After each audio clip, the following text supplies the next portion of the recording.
Brian Yates, Mayor of the City of Winter Haven and member of the Polk TPO. I'll be chairing the meeting today, and thank you all for being here. With that, if we'll please stand for the Pledge of Allegiance. And I'd ask the City of St. Cloud Vice Mayor Kenneth Gilbert, please. I pledge allegiance to the flag of the United States of America, to the republic for which it stands, one nation, under God, indivisible, with liberty and justice for all.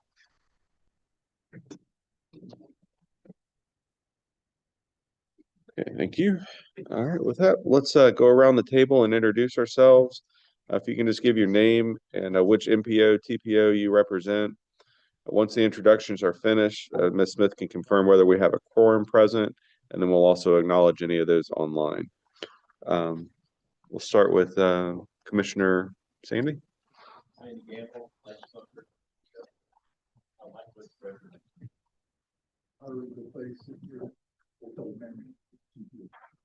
Commissioner, Marion County, TPO.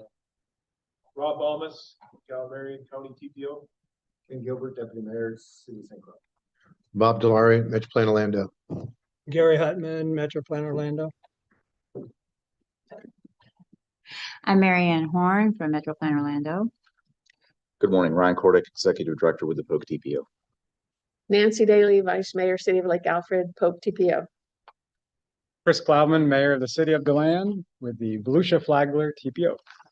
Colleen Nicklin, Director of Volusia Flagler TPO. Georgiana Gillette, Director of the Space Coast TPO.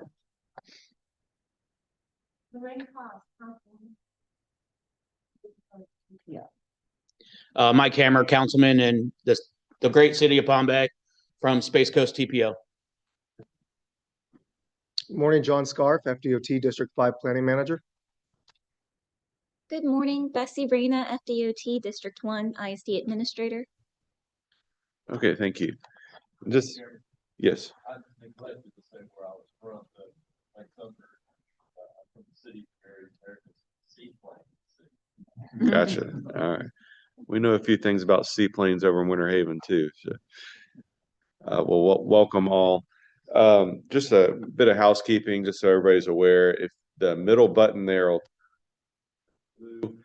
you flip that to red, and then your mic will be hot. Okay, Ms. Smith, do we have quorum? Mr. Chair, we do have a quorum physically present. Wonderful.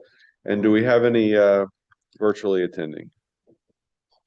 Yes, we have Council Member Marcus Smith from the Space Coast TPO. He is logged in. Good morning. And we have Ms. Virginia Whittington from Metro Plan Orlando also logged in. Okay. Wonderful. Okay, well, we will now move on to public comments on action items. This is the first of two opportunities for public comments.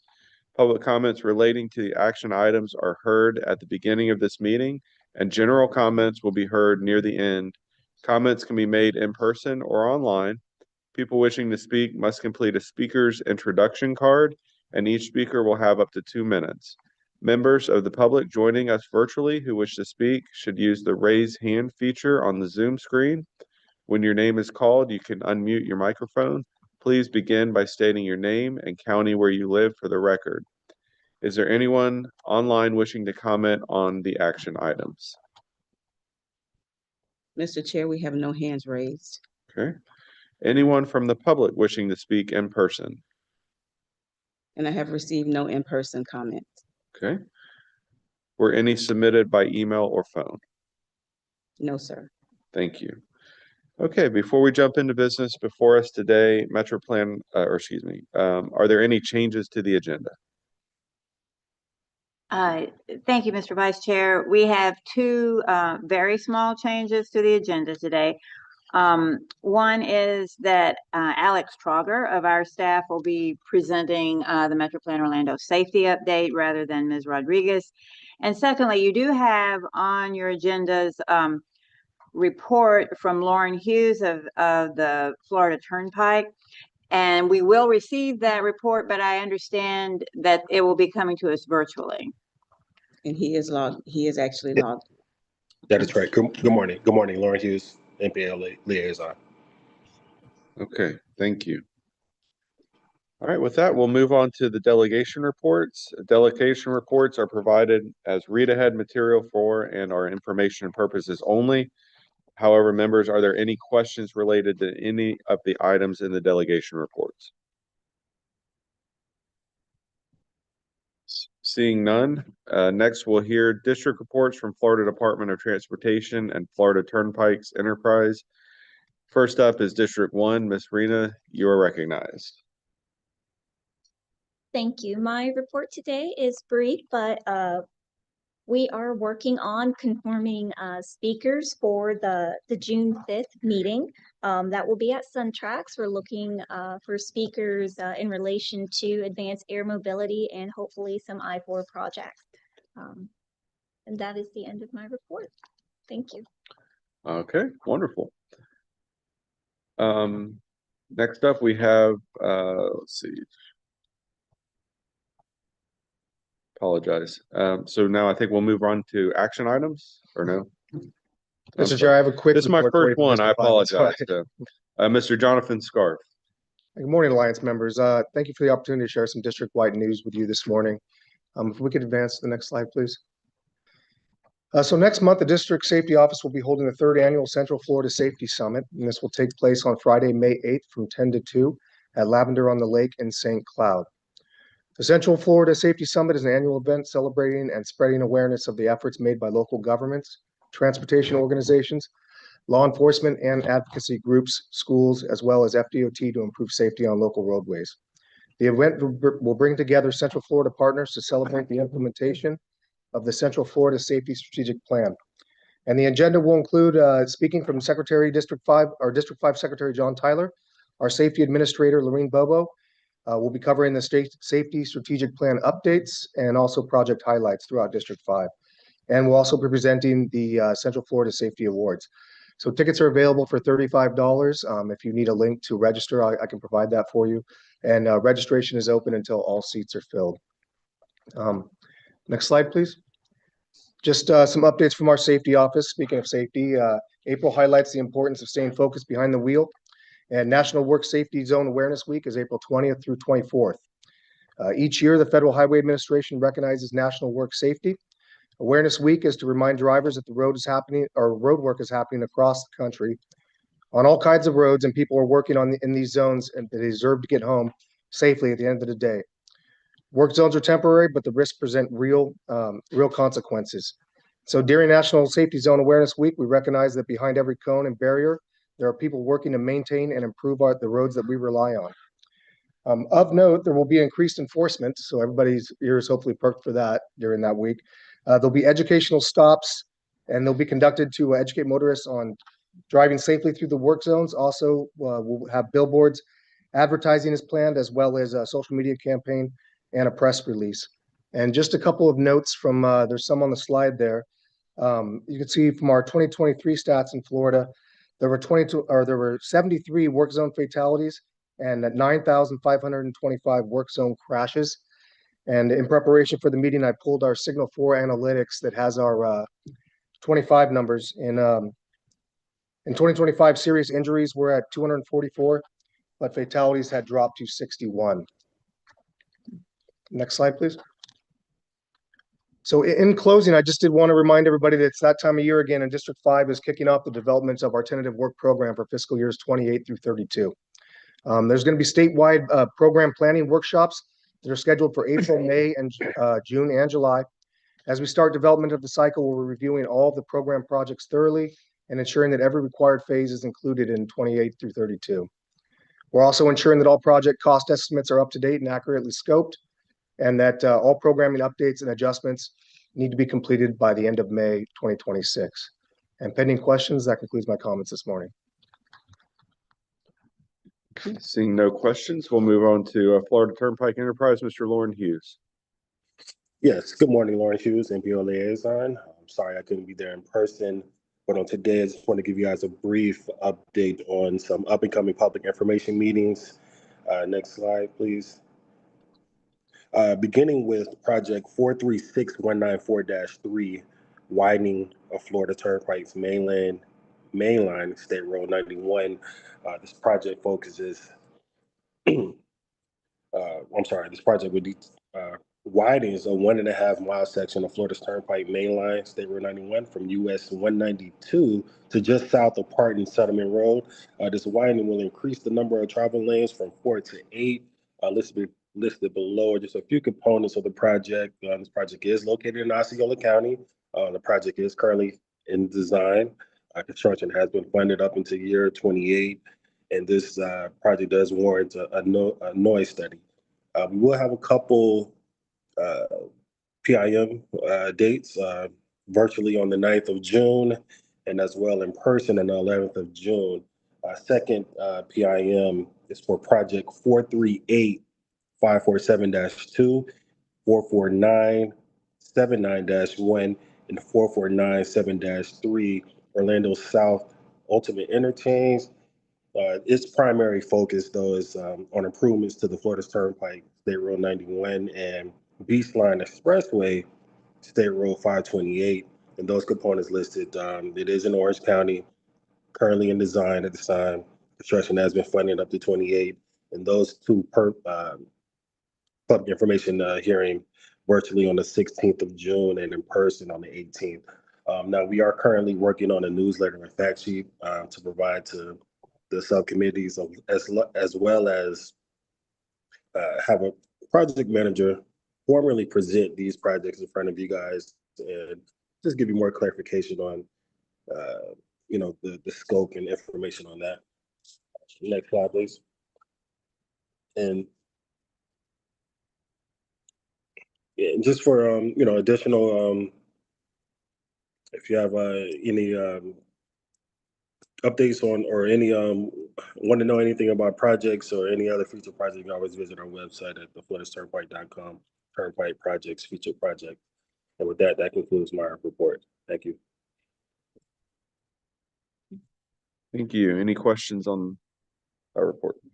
Okay, seeing none, we'll move on to the action items. We have two action items before us today. First of which is the, excuse me, is the confirmation of our 2026 officers. Confirmation of the 2026 CFMPOA chair. Good morning, Mr. Vice Chair and members. Virginia Whittington, Director of Regional Partnerships with Metro Plan Orlando, and also staff liaison to the Central Florida MPO Alliance. First, I say good morning, and thank you for accommodating the need for me to present remotely this morning. I hope that everyone there is doing well. So I would like to just walk us through a brief overview of the current situation having to do with the 2026 chairperson for the Alliance. So next slide, please. The elections were held back in October, consistent with the interlocal agreement, and that election resulted in the chair having been elected from Space Coast TPO. And I'll show you in just a moment how over the years, this rotation of the chairpersons and officers have been consistently handled through the Central Florida MPO Alliance. The 2026 chair was from the Space Coast TPO. The member elected in October, however, was not reappointed to the Central Florida MPO Alliance by action of the Space Coast TPO. Another individual had been sent to us, a successor had been identified, but life happened and they are unable to serve due to extenuating circumstances. And so that was the item that was on the agenda this morning, was the intention to confirm another representative from the Space Coast TPO. Next slide, please, Lisa. So the Space Coast TPO, again, due to extenuating circumstances, the representative is unable to serve in that capacity. And so they have made a request that they be able to retain their position in the rotation. And the interlocal agreement does provide direction for situations where an officer is unable to complete their term. And Lisa, if you go to the next slide, please. That is in the interlocal agreement that if an officer can't complete their term, a successor from the same jurisdiction shall be elected. That was what we went through. That was what we were expecting to have before you today, but for life and an extenuating circumstance. There is a caveat, an or, that is in the interlocal agreement that says that the alliance may choose to leave the position vacant until the next annual election. However, there's really no provision for addressing the rotation preservation. And so that would fall on the prerogative of the alliance. The next slide will give us an overview of how the chair rotation has progressed over the years. It is a 1 year or until a successor is selected, is usually how it is handled. The Volusia Flagler TPO was your immediate past chair, which meant Space Coast was next, and Polk TPO. And thank you, Mr. Vice Chair, for stepping in and chairing the meeting today. Polk TPO would be next in the rotation, and you see the list that continues through 2031 when this would start again. So essentially, the request this morning is based on the options that are in your internal operating procedures, Lisa, as how should the alliance proceed this morning? That's the question. Option number one is that we follow the interlocal agreement and ask for an appointment of a successor from Space Coast TPO to chair, consistent with the interlocal agreement. The second option is for the office of chair, again, consistent with the interlocal agreement. The office of the chair would remain vacant and the vice chair would fill the chair's term for the remainder of the year. And of course, the secretary would serve in the absence of the vice chair. So we would still have continuity and leadership in place in case someone is not able to attend. And then the third option, which speaks to the request by the Space Coast TPO, is that the officer, the chair, be filled by the Polk TPO with a one-time accommodation that would allow essentially Polk TPO and Space Coast to flip their places in the rotation. And so with that, I provide to you the backstory. I'll pause to see if there are any questions and to give the vice chair an opportunity to respond as to whether he would be willing to take the chairmanship. And I will then share the potential motions that would go with each of the three options. Mr. Vice Chair, I bring it back into your hands. Well, when they come to you and say you want to be vice chair, there's not much to do. Doesn't always work out that way. I am more than happy to do whatever is asked of the committee by me. So I'll leave that to that, and we can discuss the options or we can hear a motion. Mr. Chairman? Yes. Mr. Chairman, thank you for the acknowledgement of to speak. One thing I really enjoy about this organization, even though I'm not here on a regular basis, but we get a lot of reports, this group really works well together. Not only do we work well together, we actually watch out for each other. Unfortunately, as Miss Virginia said, life does get in its way sometimes. And we all know that when life gets in the way, you really got to pay attention. And I feel sorry for the individual. My condolence goes out to them, even though I think they'll be back quickly. Hope and pray. But I'd like to go with their recommendation or their request of option number 3. And if there's no objections to that, I'd like to make a motion of that, Mr. Chairman. Okay. Motion's been made and seconded. Is there any other question or discussions on this item? Yes, sir. I'd like to thank you, everybody, for letting us have a seat at this table. This was something I was extremely excited to be part of. Being a Florida native and a farmer here in Florida, it's really nice to have so many people that care about our state, our city, our cities, and where we're going. I think this is one of the most important things that our state is coming to is our transportation and safety of the people that are on our roads. I am really excited to be here. I don't think myself or anybody else is ready for a chair position. The person who we did elect for our chair, she did have a fall in her garage. It's not, if she could be here, she would. And I think she was extremely excited about the position. She works very hard for what she does, and I know she will come back and be good. If we can pick option 3, I would really appreciate it. It's just something that I'm really excited to be here. That's my first thing. I heard everybody works together great, and really, really, really good things come out of here. So if we can kick off my time here with something awesome, that'd be great. Thank you. Any other questions or discussion? Yes, Mr. sir. Chair, we have a Yeah, hand raised on the virtual side as Okay. well. All right, we'll hit Commissioner Curry first, and then we'll go virtual. Yeah, I guess the question is, since the vice chair moves up and an unforeseen situation where the chair is unavailable, who is in support of the chair if there's no vice chair? I took that to be the secretary. Would Pardon? be the secretary then would step up to be Right. the chair. Okay. Okay, we've got a virtual question. Hello, can you hear me? Yes. Good morning. This is Councilman Marcus Smith, City of Melbourne. I was going to echo the remarks of Councilman Mike Hammer and also others in the room. Wish I could be there with you. I was glad I was able to join virtually. I do enjoy this meeting and also the efforts that we do in the Space Coast TPO. Yes, I option 3, I also would agree with that. I just want to make sure that that as when we change that slide, that Space Coast TPO comes back up in the rotation.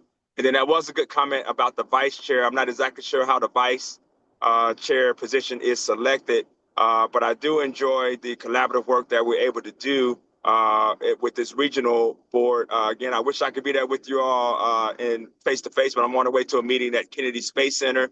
But let's keep up the good efforts, working together and working as a team across the region. Thank you. Thank you. Any other questions, comments? Okay. Yes. In the event that this person who's not able to be here becomes available before the end of this term, could they initially take the vice chair spot and then move into chair as planned? Mr. Chairman, if I may, that could be made part of the option 3 motion if that is the prerogative of the alliance. And as staff, that's music to my ears. It's a great idea. And I would certainly yield to Commissioner Delary to amend his motion to add that. Mr. Chairman, I understand the sentiments behind that, but I've served as chair of large organizations before. 12 months goes by very quickly. I don't want to take anyone's time away from them because the calendar is not our friend sometimes. And I think it'd be behoove us to follow that whole rotation. We're keeping that slot open so when the person does heal, sometimes it takes a little more time than others. I welcome that person back, but I think that if we wait until the next time to put that person back in the chair, I think that'd be the best way to do it because I've had several friends, including family members, that have had injuries like this. I don't know all the particulars, but I know that they hurt their spinal cord somehow. It's not an easy recovery, and I don't want to put any due pressure on that person, no pun intended. And I'd like to keep the motion as the way it is, sir. Okay. Sir? Yes, If sir. I may, I too concur to what he just said. Let's keep the rotation. Sorry. Can you repeat that? I'm sorry. I say I concur with what he just said. Commissioner Delary. Yeah. Keep the rotation as it is. I think it would. Option 3. Option 3, yes. Okay. All right. Thank you. Okay. I've just got, I guess, 1 or 2 questions. So once it rolls into, so Space Coast TPO would then take the slot for next year. I believe is how I'm understanding it. And then going forward to the next spot, that would go to the next, and I can't remember the TPO that was listed. So Lisa, can we you would, back up a couple of slides, please, Lisa? There. so that's my question is would Polk TPO, then would it go, essentially it goes Polk TPO now, Space Coast, then Polk TPO, then the next? Is that how this would work? Mr. Chairman, if I may. Yes. Currently, it is Space Coast TPO in 2026, Polk TPO in 2027. Those two TPOs would essentially flip. It will be Polk TPO in 2026, Space Coast TPO in 2027. And due to the fact that the chair is coming in the second meeting, there has been precedent before where the chair could be retained for another year, but that is a discussion that would happen at that time. Okay. So Polk TPO essentially loses a year of representation as from vice chair to chair. We would lose a year. I just want to make sure I understand that correctly. Is that right? Polk TPO would assume the chair seat for 2026, which is three more meetings.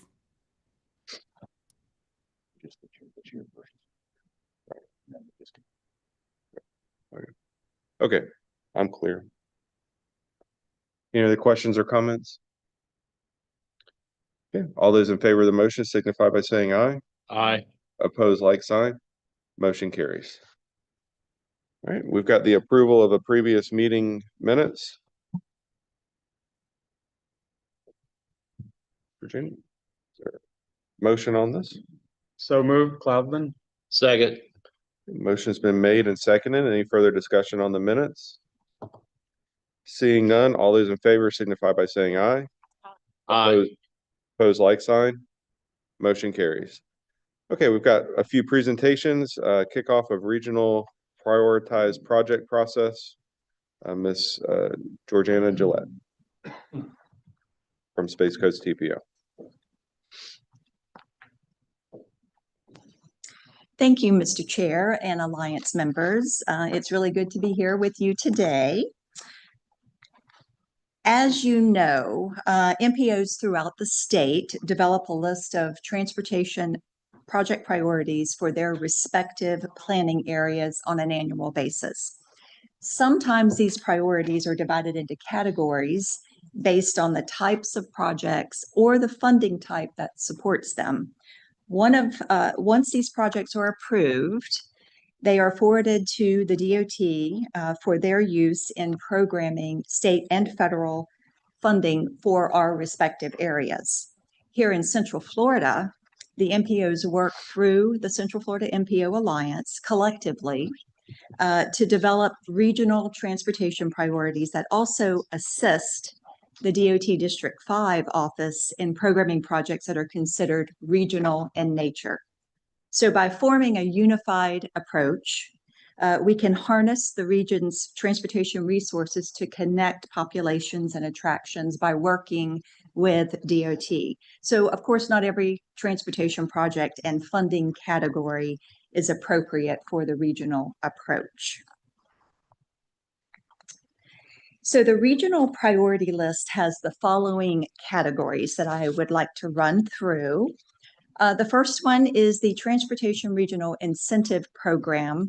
We call it TRIP, which provides matching funds to local governments and the private sector to encourage partnerships for projects that serve regional transportation needs, such as major arterial highways or transit. It encourages investment in projects that improve regional travel, commerce, and congestion, and provides up to 50% of the costs. There must be a commitment to match the funds. Connecting to the SIS, or the Strategic Intermodal System, is given priority as well. This is a dedicated funding source, And it comes from dock stamp revenue each year.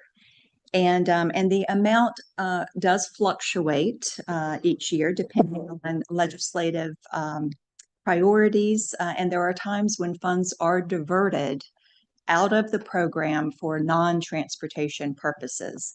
So we would very much it would be better if we had more of a stable funding source. But this is a very important program for the list.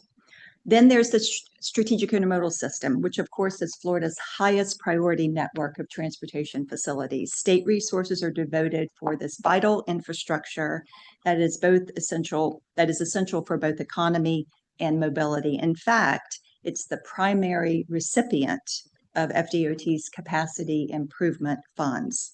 And it connects major airports, seaports, rail terminals, spaceports, and highways to facilitate interregional, interstate, and international travel. The SunTrail program, and that stands for Shared Use Non-Motorized Trails. In Florida, this is a statewide network of top-tier multi-use trails recognized by the Office of Greenways and Trails. We call it OGT. And the OGT Council has prioritized 14 regional trails. The Coast to Coast and the St. Johns River to Sea Loop are the two highest priorities, Tier 1 and Tier 2, that we have on our priority list.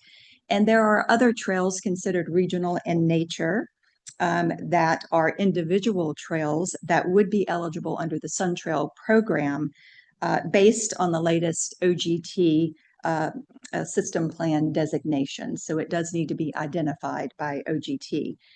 This is another dedicated funding source. There's annual funding of $25 million a year, but that was increased to $50 million a year from the state. And this comes from new vehicle license tag funding. And then we also have, let me back up here, my apologies, transit projects that, regional transit projects that enhance connectivity at the regional level. Transit projects that span county lines and MPO boundaries could be incorporated into the Alliance list. So mass transit projects such as Sunrail and bus rapid transit projects as well. And of course, the funding comes from, federal funding is from FTA, which provides formula funding for capital and operating expenses, and then there's state funding as well. And then the last category is Transportation System Management and Operations. We call it TSMO. The Regional TSMO project, a regional TSMO project, is a project or a set of integrated strategies that optimize the performance of operations on existing infrastructure that serves regional transportation needs. So access to and from outside the region, major activity centers in the region, transportation terminals, connectivity to the CIS corridors or connectors are some of the things that would be considered regional in nature. So that is the various categories that we have selected to be on the Central Florida MPO Alliance list. At the end of March, the MPO directors and staff met to initiate the review of the regional list. And the meeting focused on project categories and discussed how to define what constitutes regionally significant projects for Alliance purposes. The directors will be meeting again the first week of May. We're scheduling that now to kind of continue the discussion. And each MPO will be responsible for going through the list, making sure that we have the correct projects on the list. If anything needs to be reclassified or removed as necessary, that this is the opportunity to do that. We also agreed to complete a more concise one-pager that highlights the top regional priorities while still maintaining our full detailed lists. Ryan, I think that was your recommendation that the that they do over at the Suncoast TPA. And I think that is an excellent idea for us to really kind of focus in as an alliance. What are those top priorities that we could use and share that information? This is what our timeline looks like. In June, we'll be meeting over at SunTrax, but the Central Florida MPO Alliance will review the one-pager and approve it. And then we will also review the draft regional list and hopefully be able to talk about some of those changes before adoption. And October 9th, the Alliance will approve the final regional list. And we will send that over to the DOT for their programming with state and federal funding.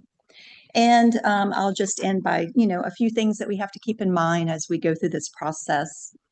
Our list may need to be updated to reflect the latest 2050 long-range transportation priorities, and make sure that our priorities are in line with our new cost feasible plans. We all know there's been some changes due to lack of revenue as we were developing those plans. So we have to maintain planning consistency. The regional list could also could be affected by changes in priorities on our independent lists. There may be changes that happen when we adopt our independent lists around the June and July timeframe. There's also potentially new funding on projects, and there's going to be cost estimate updates as well. So we will need to make sure all those updates are taken into account. In the future, the proposed legislation for vertiports could require us to think about including emerging technologies to our regional list as well, such as advanced air mobility from a regional perspective. So we will keep our eye on that as we move forward. And that's all I have for you here today, and I would be happy to answer any questions.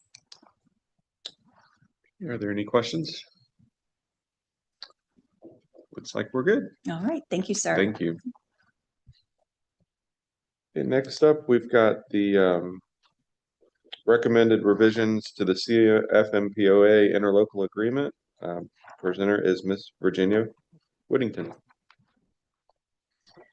Okay, good morning again, Mr. Chair and members. This is just a quick overview of some revisions that were offered to the interlocal agreement. I believe on your TADENs, you may have a copy of the stricken version, the redlined version. We discovered after the agenda went out that the version that's in your packets did not reflect those red lines. So if I may, there's no action required today. This is just an opportunity for us to share with you all the process. Lisa, if you can go to the next slide, please. I'm sorry, Virginia, I didn't put slides in. I'm sorry. Oh, okay. All right. Well, we will just continue on. This started with the directors in January. We did a review of the interlocal agreement in coordination with those directors, and outlined and highlighted some administrative revisions that needed to be made, and a little more of an alignment with the current practices. Those administrative revisions included updates to organizational names that had changed throughout the document. For instance, River to Sea was changed to Volusia Flagler. T-BARTA was updated to Suncoast Transportation Planning Alliance. Updates to physical and mailing addresses that had happened over the year, or years since the last time we took a look at this. And the most substantive change was a refinement to the language having to do with legislative priorities. That this body has not adopted a collective set of legislative priorities for a number of years, but we do support one another when each adopts a set of priorities or statements on their own. So this gives us an opportunity to consider and, when appropriate, take collective positions on legislation that affects the region's transportation needs and the interests of member jurisdictions. So it says to us that we still believe in the power in numbers and unified voices, and that we'll come together to take collective positions based, again, on what's happening back home. We've updated the language related to the meeting schedule with that fall meeting cycle being dictated contingent upon the prioritized project list adoption date. And this has already been taken to several of the respective boards. The boards have already taken action and they are sending their signature pages back to us. Metro Plan Orlando's will be looking at it at the May meeting. And we fully expect that we will get signature pages from the remaining MPOs and TPOs. After that, the next step would be for us to file this with each of the clerk's offices in our respective jurisdictions. And will be we'll be ready to continue to move. And so, Mr. Chair, again, it was just an update, very quick, so that we would share with you the process of where this stands.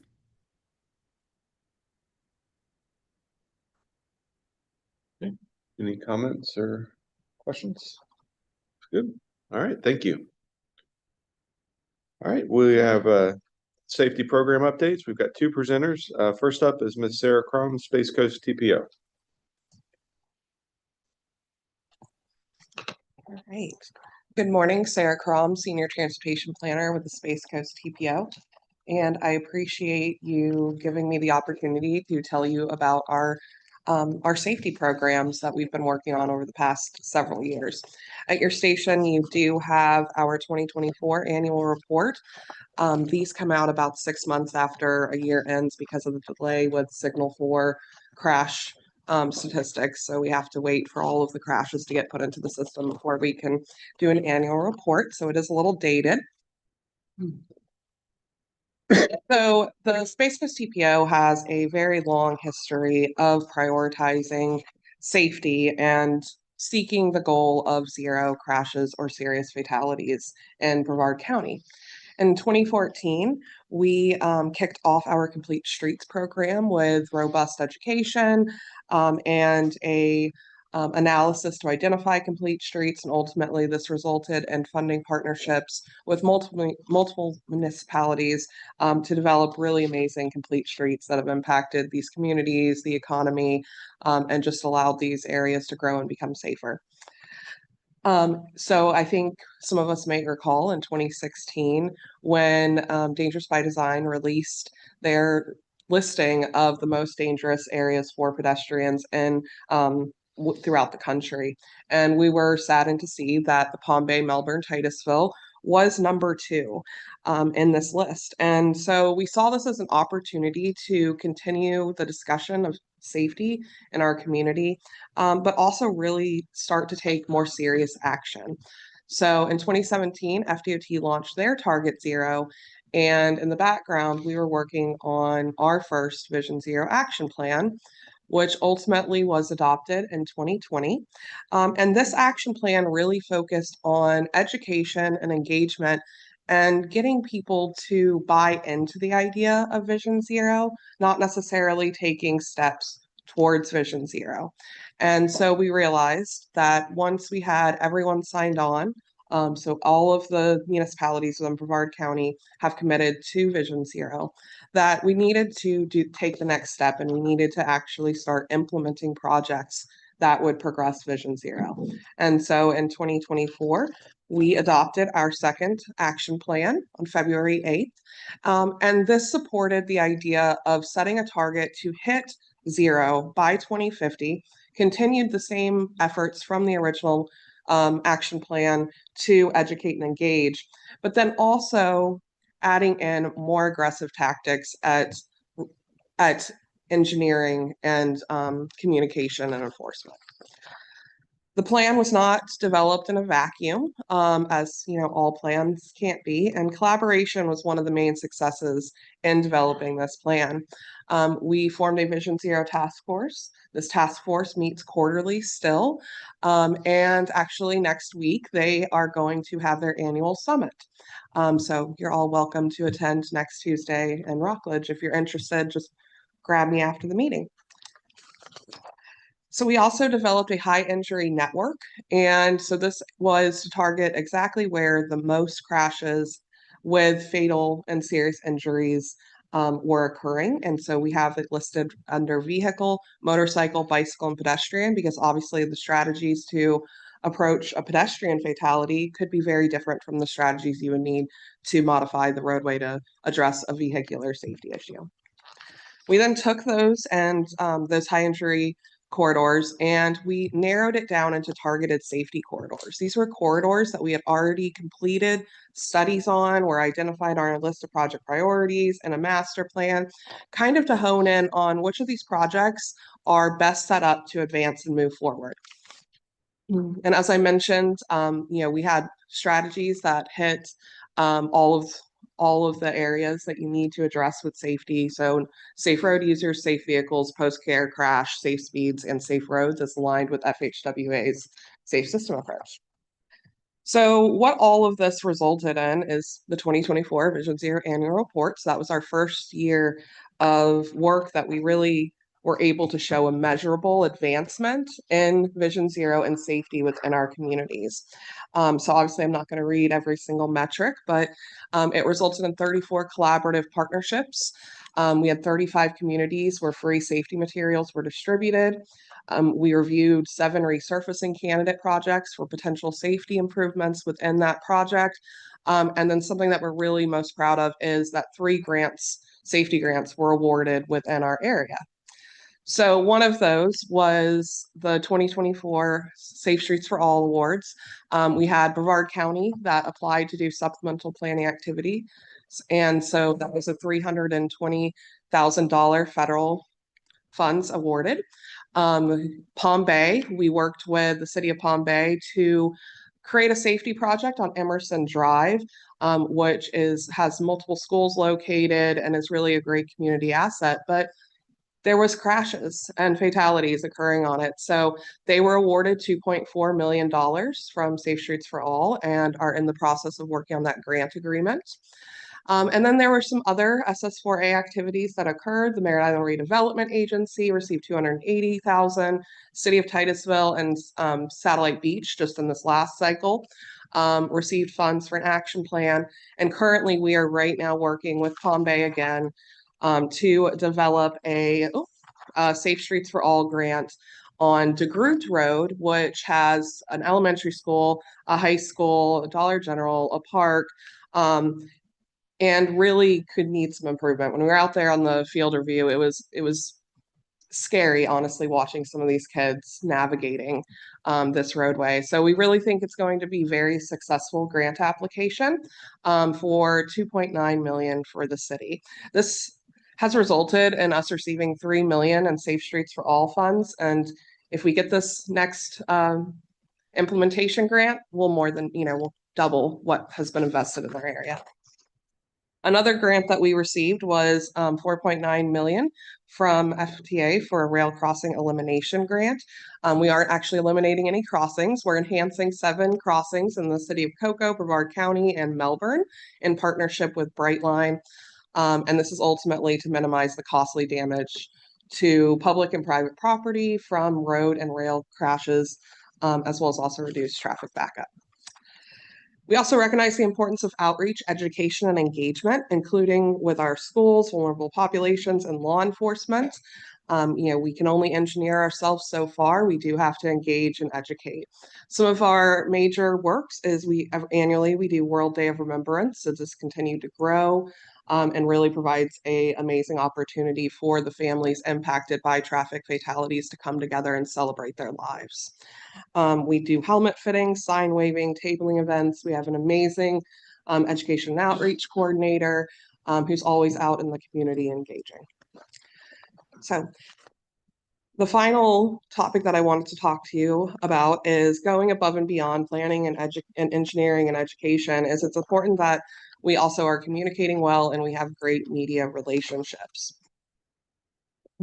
Today's media landscape is a little bit different and always changing. 86% of US adults get their news from their smartphone, which is more than those who get it from television or print media. And so we want to make sure that we're engaging and we're working through the internet and ensuring that we're reaching folks. And this Also, journalists open an average of 49% of the pitches they receive, so that's less than half. So pitching to media about safety and transportation projects remains a challenge. And going above and beyond that, another challenge is that the public's understanding of traffic safety often focuses on isolated crash incidents. They read the article about the crash on 95 because they were sitting, for 2 hours waiting and impacted them, or they knew the person. They don't understand the full multifaceted issues that that need to be included to reach Vision Zero and are within traffic safety. So if you don't like what's being said, let's change the conversation. And that's what we sought to do. We partnered with Florida Today and we published 15 articles over the course of, it was about 2 weeks. One of the articles was even an op-ed from Georgiana Gillette, our executive director. And what this did is it created an atmosphere where we were sparking conversations and raising awareness, not necessarily on a specific traffic incident, but on the culture of safety in general. All the articles can be found on our website. I'm not going to read out each title. And really what was important about this is we were able to measure the success of our outreach to media and track metrics, review insights, and really learn what is creating the conversation and how can we help drive the conversation to educate our community. So just some helpful tips for effective storytelling is plan ahead with your news media partners and be mindful of the timing. Like obviously we were not going to get a great article when a couple weeks or last week when Artemis 2 was going up, that was obviously the full focus. And also being consistent is really important. And so another step that we've taken is we developed a brand guide, and within that brand guide, we have talking points so that all of our staff, board members, and committee members are talking about Vision Zero and using the same language consistently and together.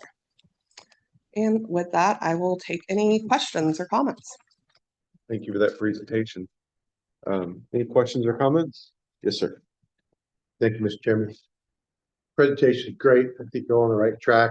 I commend you for doing all of that. The only suggestion I would have would be in every industry, no matter where you go, there are what they call social media influences.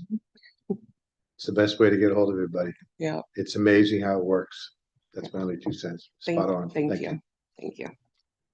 Yes. I was curious about the rail crossing elimination grant. What does that mean? You're not doing flyovers. No. So that grant has multiple facets to it where it doesn't necessarily have to be where you're eliminating a crossing, but enhancing a crossing. And so what we're doing is including medians. Georgiana, I can't remember all the strategies within that grant off the top of my head. Yes, and 7 exit gates. So, you want to have the quad gates at each one of the crossings so the vehicles cannot trespass and try to get around the arm. So it was basically sealing the corridor within Brevard County. Thank you. Anything else? Great. Thank you. Thank you. All right, next up, we have Miss Adriana Rodriguez for Metro Plan Orlando. Mr. Trotter instead, sorry, pinch hit. I'm definitely not Adriana Rodriguez, but certainly filling in for her. And if you have any tough questions, I'll certainly relay those to the safety planning team here at Metro Plan. But my name is Alex Trauger. I'm our Director of Planning and Development. I really oversee all aspects of our planning practice, including our Vision Zero safety action planning efforts regionally. So I'm going to give you a little bit of a status update, what we've been up to and kind of what we have going on now. Over the past 3 years, we've been hard at work, both Metro Plan Orlando and each of our 25 municipal partners. And within that time, we've developed 22 specific municipal action plans. So this is looking municipal focused issues, your local roads, your staff, your processes. So all those were developed in parallel to us developing a 2050 regional safety action plan that was incorporated and adopted into our 2050 long range transportation plan, what we call our MTP. As we were developing those, we came up with a lot of different materials, both for our planning partners, our elected officials, but also for the general public, to again maintain that momentum, but also make sure, similar to the Space Coast approach, everyone's speaking, kind of preaching from the same hymnal. You'll see that with our social media kits that went out to local governments, as well as our elected official guide. It's something we're really proud of, and Marianne and Virginia and her team developed that kids activity book, really getting a lot of traction on that. We've reprinted that a couple times. I'll talk about our speaker and community events a little bit later on the presentation. But during the development of our original action planning process, we developed a hub site, which was a one-stop shop for all things safety, plans, data, resources, you name it. You name the audience, that was the place to go. About 6 months ago, we brought all of that information into the Metro Plan Orlando website. So if you go to metroplanorlando.gov/safety, all of those plans and resources, maps, data, everything right there within the Metro Plan Orlando.gov ecosystem. That includes a lot of different data, dashboards, story maps, you name it, interactive tools, a lot of information and resources there. I encourage you to check that out. That all started with a $3.79 million grant that we received a few years ago. In 2024, we received an additional a little over $2 million supplemental planning grant, and that's going to allow us to continue momentum in the areas that we just scratched the surface on.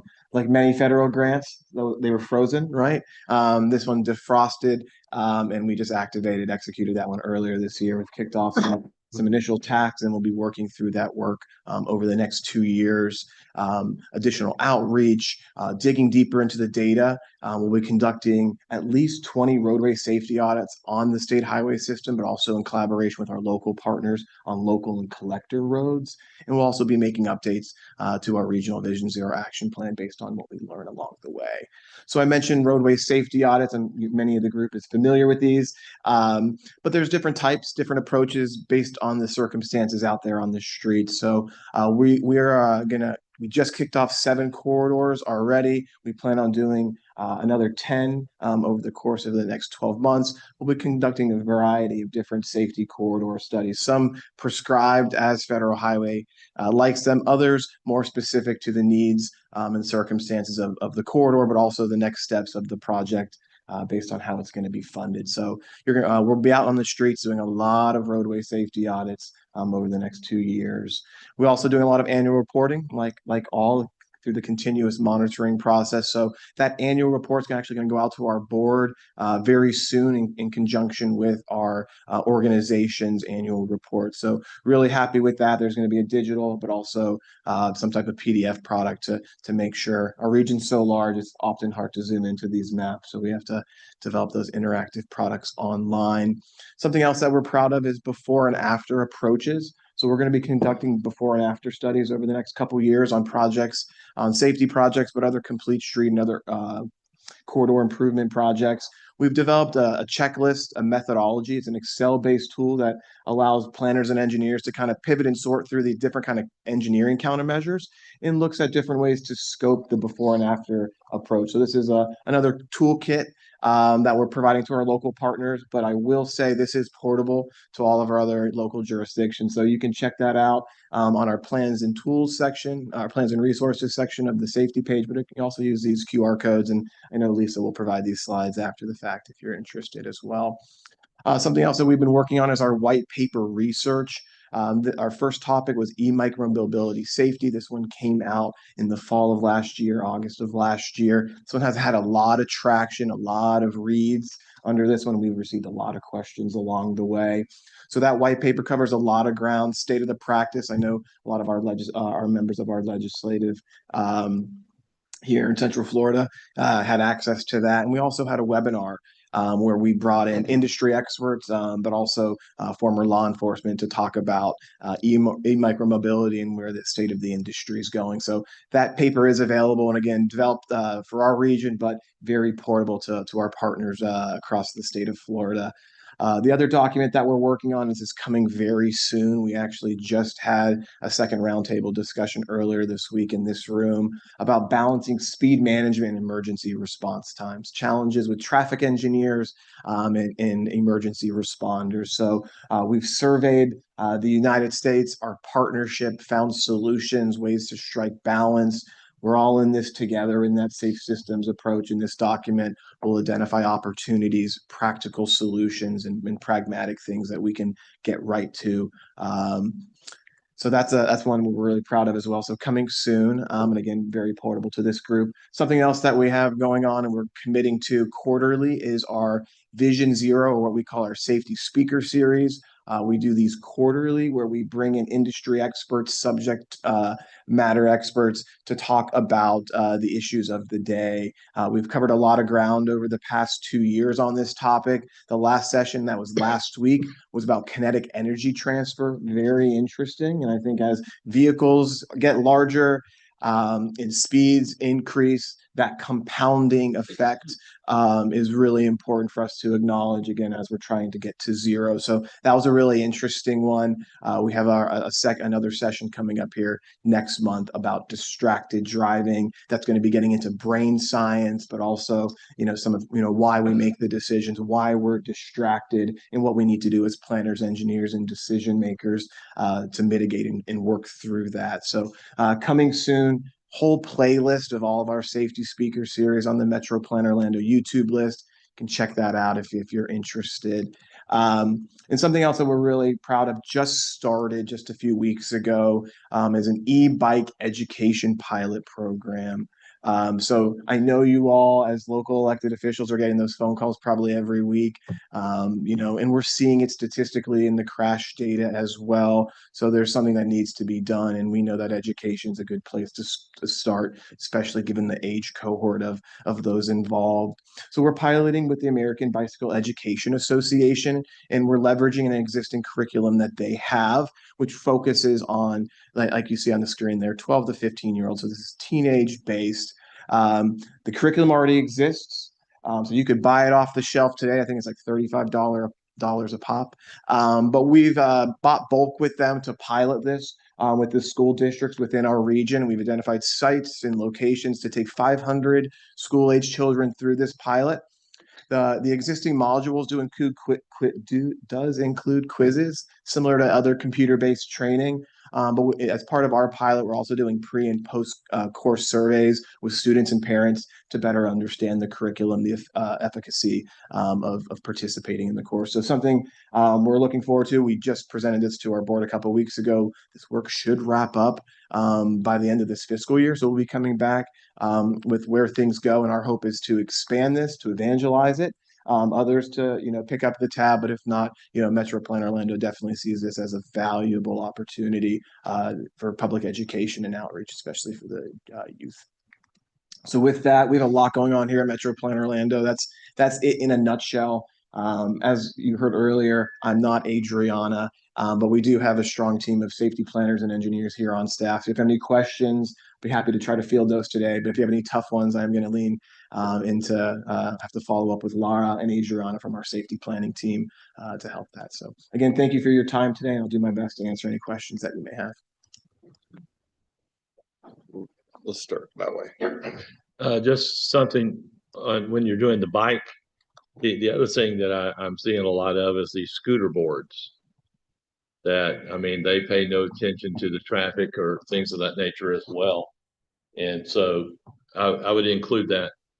Absolutely. We've heard that, especially with the e-bike program. The curriculum that already exists focuses on e-bikes specifically, not an electric scooter or other type of devices. The e-micro mobility primer that we put together also includes the full spectrum of electric mobility devices. And they are nuanced. And pending the age, the cohort, I see the kids out on the street riding with care, without care. We know it's an issue, but I think, starting with behavior, but also with legislative changes that we're seeing through session this past year. Deputy Mayor Gilbert. Thank you. And thank you for that presentation. We had a similar one at Metro Plan just this last meeting. And I met with Dr. Shanoff as our superintendent for Osceola Schools, and we're all in. So let us know what we need to do to be a part of that. That Thank sounds you. great. Yeah, I Thank know you we for- just had a kickoff meeting with Celebration, I think High K school? through 8, or is it high school? So Yeah. I know we met with Celebration. Mike Wilson from our staff met with them just last week to kick things off. So I know Osceola has been a great partner and very enthusiastic to get things off the Perfect. ground. We're all in. That's a great program. Thank you. Anyone else?